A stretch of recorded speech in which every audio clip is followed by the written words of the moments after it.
sideboard right now. Look over to that sideboard under Fun Sock Friday and under Geometry, which is our class. Then we'll see, hey, SWBA, students will be able to use the triangle proportionality theorem to find length of triangles, which is 4.8. We're going to start this today. Once again, start, make good headway, but not finish.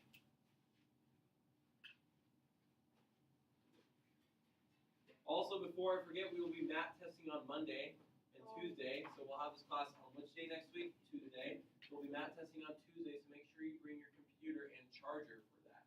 Okay? I know we don't normally use our computers and chargers in here in this class, but bring them on Tuesday, please, and thank you. Okay? It's your favorite time of the year, math testing.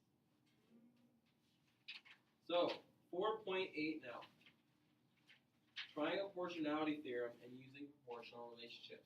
Triangle proportionality theorem is listed at the top of your page. It says if a line parallel to a side of a triangle intersects the other two sides, then it divides those sides proportionally. That's a mouthful with a lot of quantifiers. Let's kind of break that down and go through it step by step. If a line parallel to a side of a triangle, line parallel to a side of a triangle. We have a line EF in this triangle right now, in this picture.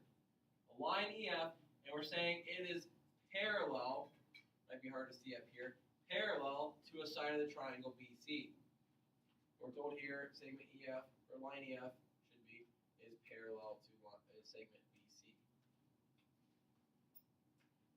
If the line parallel to a side of a triangle intersects the other two sides, we have a line parallel to a side of the triangle, and it is intersecting the other two sides of the triangle, the second and third sides of that triangle. So we have all of the if part. Remember if-then statements, conditional statements, if-then statements. We said, hey, if we know all of the first part is true, then all of the second part is true. So since all of the first part is true, we have a line parallel to a side of a triangle that intersects the other two sides. Then it divides those sides proportionally. Remember, proportionally, that's where we're able to set up ratios and set them equal to each other. So we're saying that the ratio of A to E, AE, this part up here, over the rest of the side, EB, will be equal to the ratio of the other two sides, AF over FC. That's what this theorem is saying. And this is true only when this line is parallel to a third side and intersects the other two sides. Let's try and use this, and I think it'll make more sense as we use it. So on A, do we have a line parallel to a side of a triangle that intersects the other two sides? We have this big triangle ABC, and we have this line coming through here, XY, that shows it is parallel to the third side and intersects the other two. So I would say, yeah, we have that. So we hit our then part of our conditional statement. Then it divides these two sides proportionally. So based upon this, where we had AE over EB, this top part over EB, what would kind of be this AE for this triangle? AX, which has a length of 9. Very good, Paige. Kind of AX would kind of be that top part. In this case, kind of like fell on its side. That's kind of the top part of the, closer to the point of the triangle, down to where this parallel line is. And what would kind of be our EB the rest of the side? XB, which has a length of what, Tanner? 4. Now we're saying this is going to be equal to what other ratio here, Bree? AY over YC, which we'll call 10 over what? X, exactly right. Okay, awesome. So we can call this anything. We can call this X, we can call it Y, we can call it A, B, C, D, E, F, G, smiley face, question mark, whatever, right? Okay, we just usually use X for our problems. So we know this ratio, this proportion is going to be true, rather, we know this proportion is going to be true because of this triangle proportionality theorem. How do we solve proportions? Cross multiply here. So we cross multiply. 9 times X is, we did that one earlier. 4 times 10 is 40, okay? How do we finish this one? We need to solve for X, don't we? Divide. So we'll divide by 9, divide by 9, and X doesn't work out does work out to be 4.4 repeating, doesn't it? Now, on these, since we're finding the length of something, I would want you to write your answer one of two ways. I really prefer it to be one of two ways. I prefer it to be either 4.4 repeating, or that x is approximately, do we remember this kind of approximately thing? It means about 4.4. It's exactly 4.4 repeating, but it's approximately 4.4 if we round. So either one of these could be an acceptable answer for the length of your missing segment, CY. Does that kind of make sense how we would use that triangle proportionality theorem here?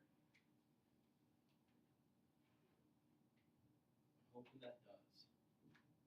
So, on letter B, let's try and walk through letter B as well. We're going to use the triangle proportionality theorem again. If a line parallel to a side of a triangle intersects the other two sides, do we have a line parallel to another side of the triangle that intersects the other two sides? Yeah, that's what I'm seeing. I'm seeing this line PQ being parallel to the side of the triangle ML and intersecting the sides of the triangle NL and NM. It kind of forms three triangles in here, doesn't it? It kind of looks like it forms three triangles for us. So, we know we can set up a proportion. Who thinks they can help me set up the proportion? Paige? Yeah. Would it be 5 over 2, and then the equal sign, and then 3, no, x over 3. Paige, why did you change and put 3 on the bottom? Because you wanted, like, the 5 and the x to be on the same line. Yeah, because 5 and this x kind of go together right here. And 2 and the 3 kind of go together. Because 5 is on the top, x has to be on the top. 2 is on the bottom, 3 has to go on the bottom. So she caught herself, she's like, oh wait, no, it should be this way. And changed it. That's awesome. So that would be how we could set it up. How do we solve? Cross multiply. 5 times 3, 2 times x. Then we do what? Divide by 2. X is equal to 7.5. Worked out a little bit nicer than that last one. Not quite super nice. Now, one thing I want to kind of explore with you guys is say, hey,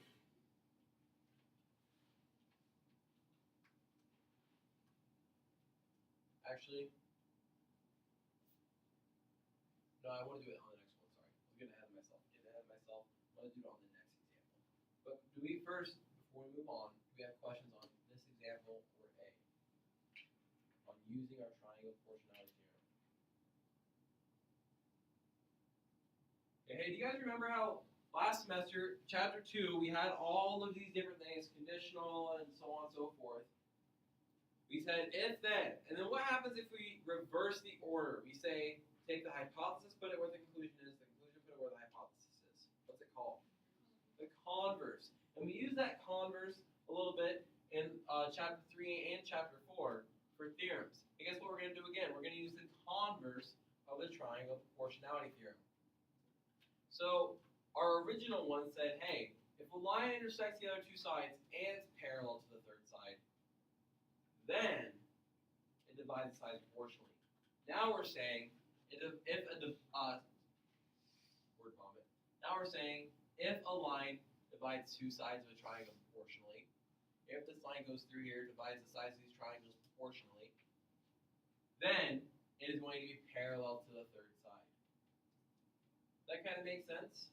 It's just the reverse of what we did. And this converse is going to be, in fact, true. So let's try and use this right now. So you use this to prove the line's parallel. So we're trying to verify or prove that segment MN is parallel to segment KL. How are we going to do that?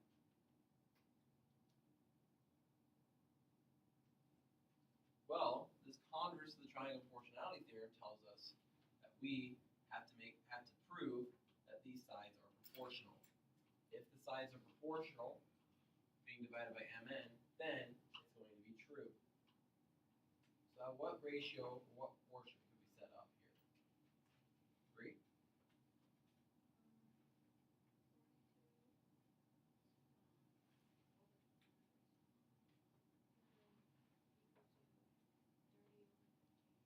Very good. That's exactly what I'm looking for.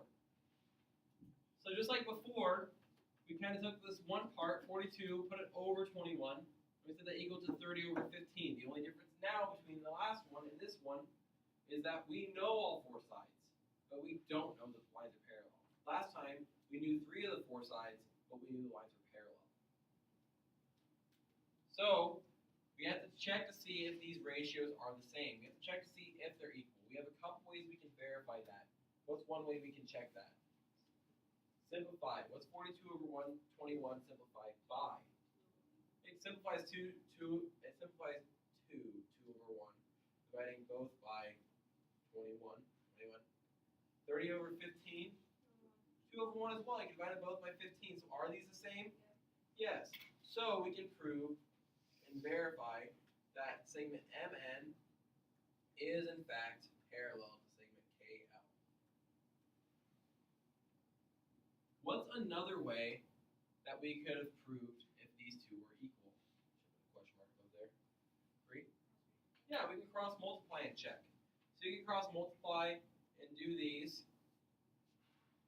Doesn't seem super fun, but we could get it. Maybe it would be 630 equal to 630. You could check it, but I think that's right. It should be. Yeah, that is. So 630 is equal to 630. We can do it that way as well. We type into a calculator divide, and we get 2 over 1, 2 over 1. Another thing I want to point out here is we could change our setup on this a little bit. We could change our setup on this a little bit. We could say, okay, instead of doing 42 over 21, we could also try doing 21 over 42. Flip this around, put the bottom over the top. And then do the same thing over here. If we flip the first one, we want to do that with the second one. Put the 15 on top and the 30 on the bottom. 21 over 42, what's that simplify to? 1/2, 1 over 2. And what's 15 over 30 simplify to? 1/2. Does that work out as well? Yeah, and if we cross multiplied, we still get 630. So, at the end of the day, it really doesn't matter which one you put on top of these, but you have to be consistent. So if you put the 42 on the top, you have to put the 30 on the top. If you put the 21 on top, you have to put the 15 on the top. Those are 2 different numbers. Because those would be 2 equals 2, and that would be. So how do you know which is right? That's a good question. So Julia said, hey, but these are different numbers. 2 over 1 and 1 over half, those are not the same number. How do we know? Well, we're not looking for a specific number when we're doing this. Seeing if they're similar. We're just seeing if they're the same. So as long as we get 2 equals 2, we're good. As long as we don't get like 2 equals 4, well, that's not true. So the sides would not be proportional. Does that make sense? Yeah. Awesome question. Thank you for asking that. Any other questions on kind of that extra little thing I did there? And saying, hey, we could go the other way too. Let's try B. A student states that the segment UV, so had a hard time reading that. States the segment UV must be parallel to ST. Do we agree, and why or why not? Let's think about this. Are we given any side lengths? Before we have been. We're still trying to do converse, and we're trying to prove lines parallel, just like we did here. We were given side lengths over here. What do we know about the sides of these triangles? Agree?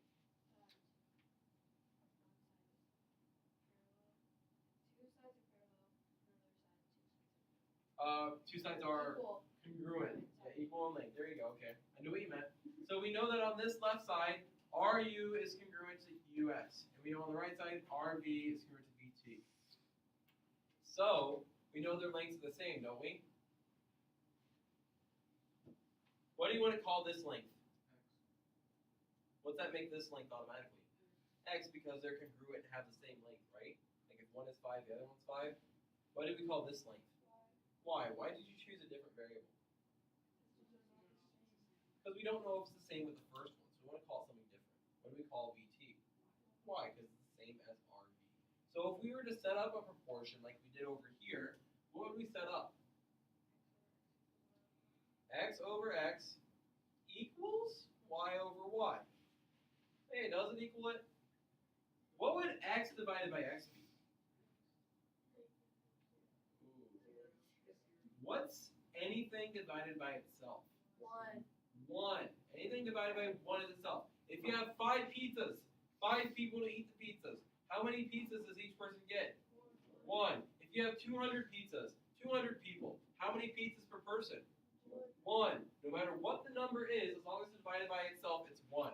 1 over 1 equals 1. They are similar. They are parallel. Hey, go ahead and pack up.